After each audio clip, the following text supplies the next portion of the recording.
Daudziem mājās krājas šis elektroierīces. Un es parādīšu, kā dot otru dzīvi tam, kas ir tur iekšā.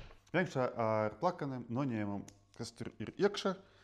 Tas dažreiz nav tik vienkārši. Izdevam ārā. Un šeit ir baterija. Mēs varam redzēt, ka šeit ir raksts, ka tas ir 3,7 volti, 450 mAh. Vai kopā tur ir 67 Wh enerģija iekšā. Pēc būtības tas ir tāda paša baterija, kā jums laptopa, elektroauto vai mobilo telefonu. Šitu bateriju, izmantojot tādu mazu schēmu, kas maksā mazāk par eiro, var barot jebko, kas parojas no 5 voltiem vai no parasta USB vada. Kaut kādas lampiņas, paštaisīti sensori vai vēl kaut kas. Piemēram, es pārtaisīju bērnu lampiņas, kas strādā no parastām 3A baterijām, izmantot šitu un tādu touch sensoru, lai vēl pēc tam mainītu viņam spilgtumu. Vienīgais mīnus šitim baterijām pret šitim, ka viņam nav cieta korpusa, un tad, ja viņam kas fiziski notiks, ir liela varbūtība, ka viņi būs sabojāti.